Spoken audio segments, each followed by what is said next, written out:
My name is Diana Waring. I'm the director of the Interior Museum here in the main interior building, and it's my pleasure to welcome you to the Stewart Udall Department of the Interior. We were recently renamed within the last 5 years for Stewart Udall, and it's such a wonderful opportunity to bring Scott Einberger here today to talk more about the secretary who made such an impact that his name became the namesake for the building. Scott is a former National Park Service employee and superintendent for Georgia State Parks. Scott Einberger is an independent environmental historian and public lands enthusiast. He is an author of With Distance in His Eyes, The Environmental Life and Legacy of Stewart Udall, released by the University of Nevada Press in April, and The History of Rock Creek Park, Wilderness in Washington, D.C., which he's currently updating and expanding for a new edition. We invite you after the presentation to join Scott and Andrea. After the presentation, Scott will have copies available, and also we'll be signing books. So please welcome Scott Einberger. Thank you. Thank you, Diana, for having me into the Department of the Interior Museum. I'd also like to acknowledge my better half, Andrea Hayes Birchler, and she's my personal accountant, too. My background's actually, aside from being a historian focused on parks and the environment, is right here in DOI. I worked 8 years for the National Park Service, mostly out west at several parks, but also 4 years here at Rock Creek Park. So I'd like to start off, of all things, by reading a poem. It's called Once by the Pacific. At sunrise near a city on a beach, I heard the wash of surf, the call of birds, the chiming of church bells, a foghorn's far-off song, a dog's cry, and a boy's. Tender noise like this has soothed the waking mind since Homer, but sullen morning came and ripped the urban air, annulling all the subtle sounds. Must all the soft chords go, torn by a savage celerity, to caress us only at dawn and dusk? Or must we curse the sonic time and brace our ears against the din?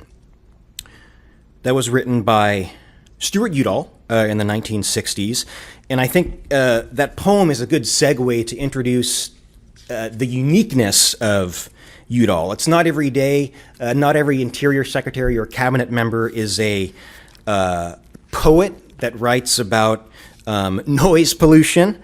Not every interior secretary is an avid hiker. Not every interior secretary is a gifted writer and intellectual. And certainly not every interior secretary was a progressive Mormon from rural Arizona.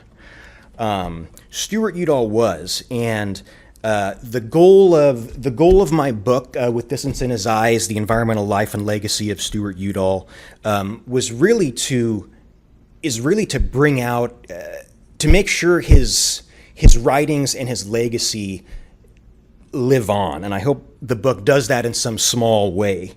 The thesis of the book, the main point really is that here in the United States, I think a lot of us know, we're in the Rachel Carson room, there's a rich legacy of conservation heroes. You know, John Muir, Theodore Roosevelt, and FDR, Rachel Carson, of course, and Aldo Leopold. Certainly a few others belong on that high list of conservation and environmental heroes. I really feel that Stewart Udall belongs on that list too. And that's really the premise, the thesis of the book.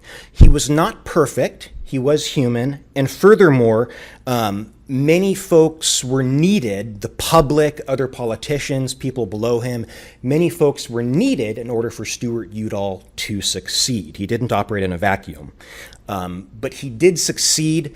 The 1960s were really banner years for the department, and the book really talks about a lot of his accomplishments, specifically in the environmental realm. Today, it's really exciting to actually be here in the Stewart Lee Udall Department of the Interior building, talking about my man that I've spent a lot of time with researching. Today, though, I'd like to spend a few minutes, give you a few examples of many of his successes, and then I think, perhaps even more importantly, in the book I have 8 reasons for his success, how and why he succeeded, which I think a lot of those in today's climate, I think, are good lessons in review for people. I'll give a couple of examples of how or why he succeeded, and then by all means, there'll be time for questions, and certainly I'd be delighted if you wanted to purchase a copy and have me sign it as well after. So some successes of Stewart Udall. 1961 to early 1969, during his 8 years in office under Kennedy and Johnson after Kennedy's assassination, there was unprecedented expansion to the national park system. 64 new units occurred under his watch, more than any other Interior Secretary. The big 4, the capital N, capital P national parks that were established during that time, Udall was a big player in each of these. Was Guadalupe Mountains National Park, protecting the highest mountain range in Texas. Canyonlands National Park, very dear to his heart in Utah. The Redwoods National Park in California, interspersed with several state parks there in the northwest corner of the state, in the North Cascades up in north central Washington state. But many others, several national seashores and lake shores were established as well. One of the things Udall did that proved to be successful in creating new national park units was that in drumming up interest for the parks, he would invite kind of an armada of journalists, local, state, federal politicians, and along with him to tour the grounds, to tour the area of the proposed park. And often these places were superlative natural areas. So generally it was very positive press, literally newspaper articles that came out of these visits, and that helped drum up interest. Big Bend National Park predates Stewart Udall's time, but Udall and Lady Bird were there together in the 60s, and Udall was very athletic. He climbed mountains, played basketball in college, but apparently the media caught him relaxing on a raft in the Rio Grande in that section of the park, while Lady Bird was struggling through a rapid.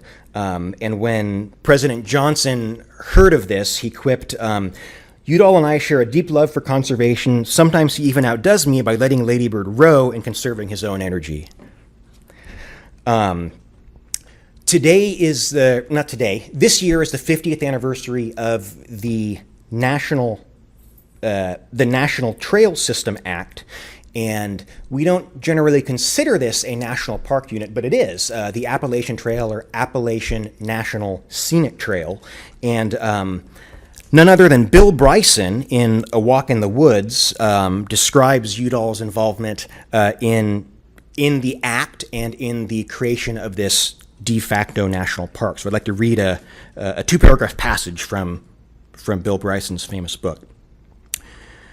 In 1958, 20 miles of the AT were lopped off the southern end from Mount Oglethorpe to Springer Mountain. By the mid-1960s, it looked to any prudent observer as if the Appalachian Trail would survive only as scattered fragments in the Smokies and Shenandoah National Park, from Vermont across to Maine, as forlorn relic strands in the odd state park, but otherwise buried under shopping malls and housing developments.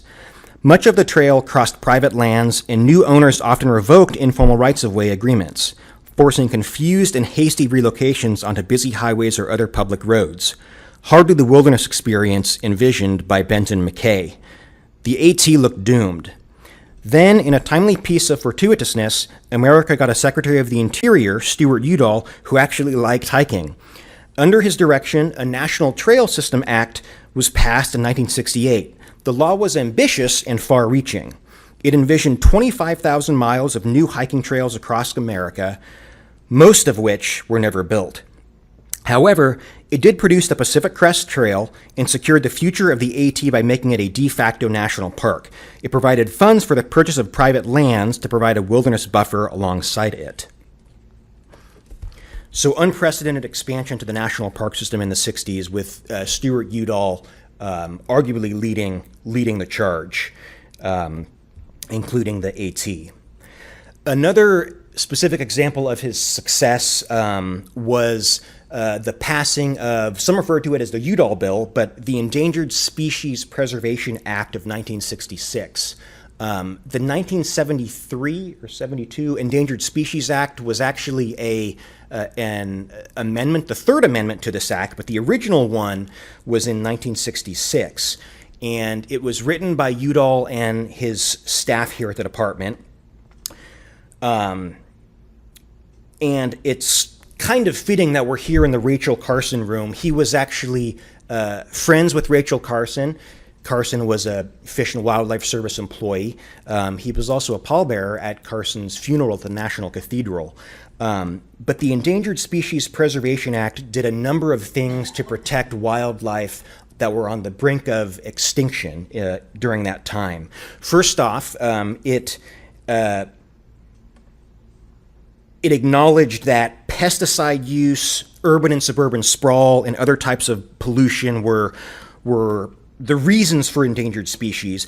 It also created, for the first time, an official, highly publicized endangered species list.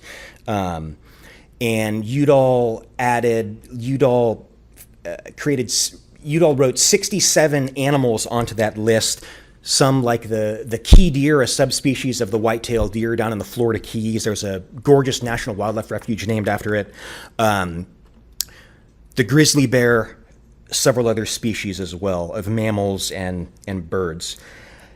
The Endangered Species Preservation Act enabled the Secretary of the Interior to create the list. It also required Interior, Agriculture, and Defense Department personnel to protect the lands that they manage for these, regarding the endangered species on the list, these three departments had to manage the lands so that they created additional habitat for those animals, if that makes sense. Finally, it provided up to $15 million per year per animal to buy additional habitat. So there were some specific wildlife refuges of the time that came about to protect specific animals. Mayson Neck, just a few minutes south of here on the west side of the Potomac, comes to mind. That was established just after Udall left office, but he was pushing for it. Mayson Neck National Wildlife Refuge. Since we're here in DC, I figured the last couple of examples of Udall's success, last couple of examples of many, we'll focus right here locally. Lady Bird Johnson is given lots of credit for her beautification work here in DC and along highways across the nation. Less known is that it was none other than Stewart Udall that brought her onto the pathway of conservation and doing the specific things she did. He brought her onto the pathways of conservation. Udall discovered her interests in the environment and wildflowers at a cabinet meeting at the Texas White House, Lyndon Johnson's ranch in the Texas Hill Country. And then back in D.C., he arranged a meeting with her, and out of that meeting came a committee for a more beautiful capital. It was not only Lady Bird and Udall, but it also included major philanthropists such as Mary Lesker and Lawrence Rockefeller.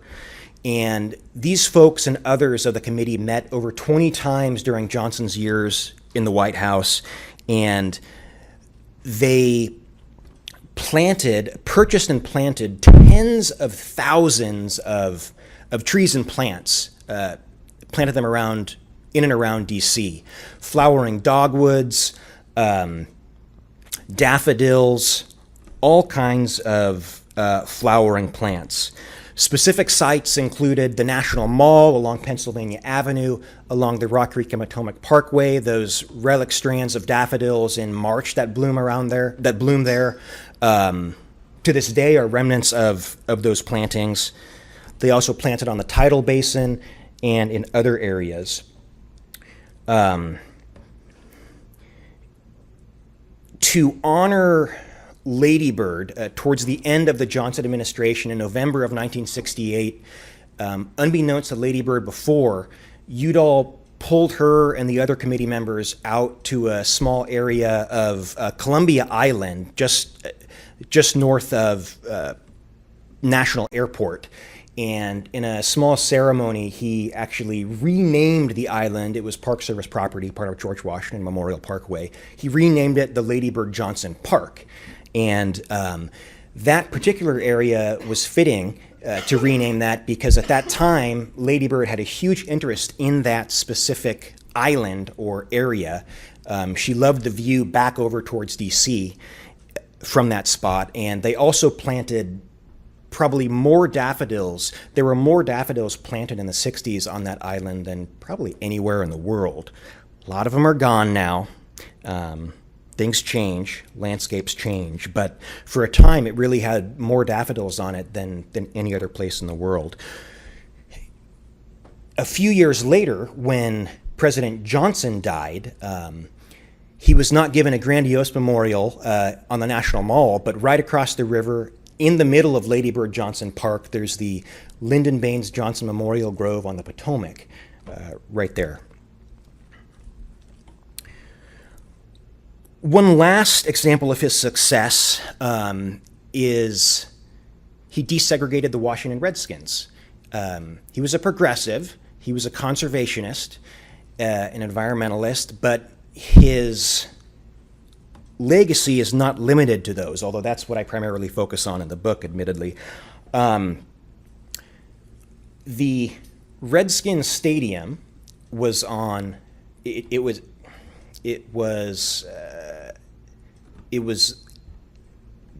what is now known as RFK Stadium, but it's on Department of Interior, National Park Service property. The Redskins were the last team in the NFL to not integrate. They had the largest city in the country at the time with majority African-American population, had an all-white football team. When Udall became Interior Secretary, he read some legal documents. He looked at how he could change the concession and contract agreement with the stadium folks that leased the property to the team. And he essentially said that the team's owner, George Marshall, would be given a year to have at least one black player on the team, or else they wouldn't be able to play in the stadium no longer, and that started the 1962 season. For that reason, one newspaper article, Washington Post, called Udall, even though he never set foot on the field and was never in a football uniform, they called him Coach of the Year.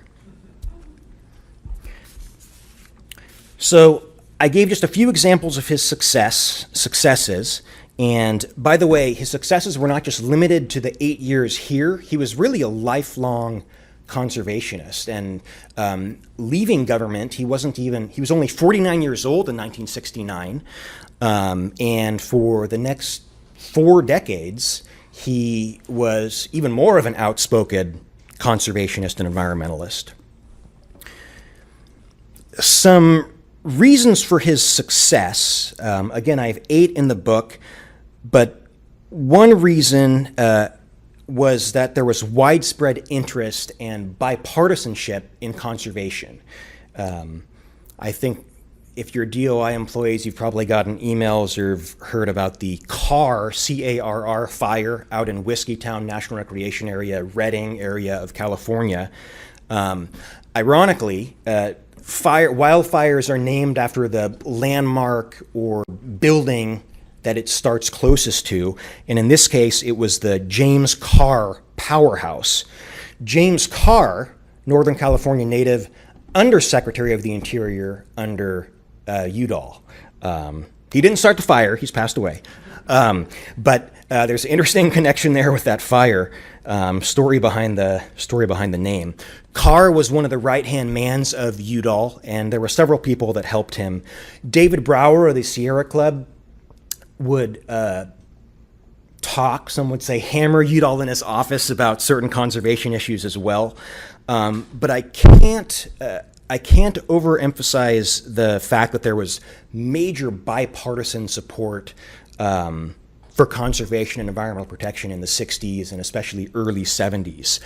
Yes, both houses of Congress were controlled by Democrats, but people like Thomas Kuechel, a U.S. Senator from California, John Saylor, who had a district in and around Johnstown, Pennsylvania, as a congressman, and then Rogers Morton, who was actually Nixon's second Interior Secretary.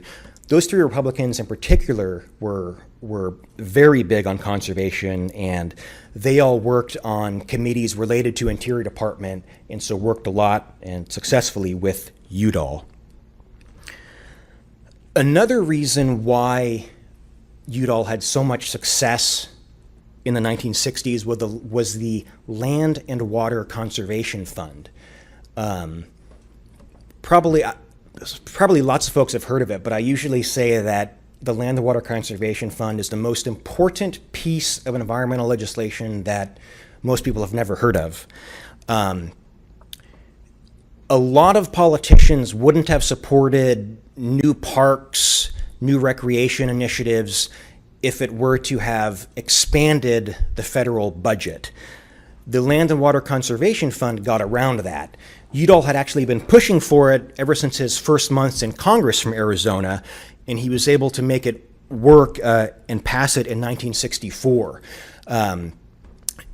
It's created, the fund has helped fund outdoor recreation and park and land open space projects in every single county of every single state in the nation over the years.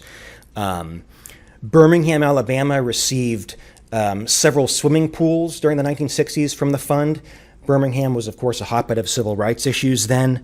Anchorage, Alaska, the largest city and the largest state, received several playgrounds from the fund as well. But even the park I used to work at in Georgia, Cloudland Canyon State Park, received a brand spanking new playground, a full-size playground in the campground. That was courtesy of Land and Water Conservation Fund. How it gained its monies to then fund these projects was, first off, a tax on motorboat fuel, and then also, if you go to the National Forest around Sedona or some of the national parks outside of DC, you have to pay an entrance fee. Those fees were used for adding to this fund.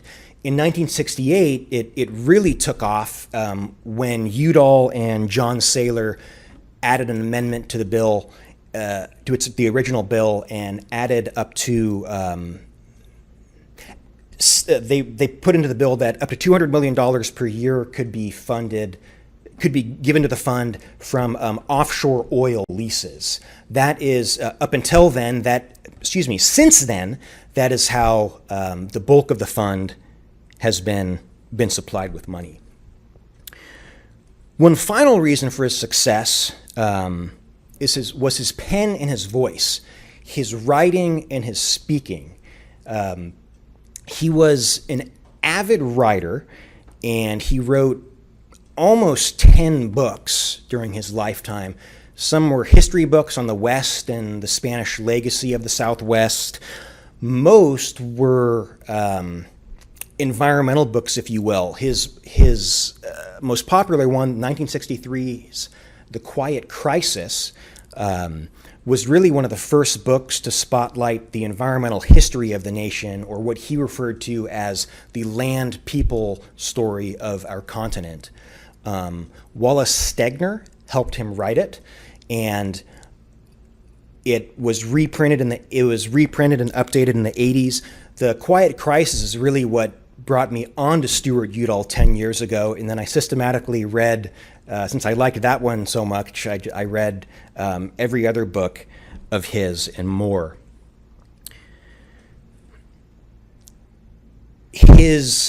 I'd like to finish here by saying Stewart Udall's legacy lives on. The Stewart Lee Udall Department of the Interior building, I think, is fitting. Tom Udall, who is current U.S. Senator from New Mexico, is Stewart's son, and he has been fighting the environmental fight. He was also one of the New Mexico delegation, actually, were the ones that introduced the legislation to rename the building. So his legacy lives on, and with that, thank you, and I'll, by all means, if there are any questions. Thank you.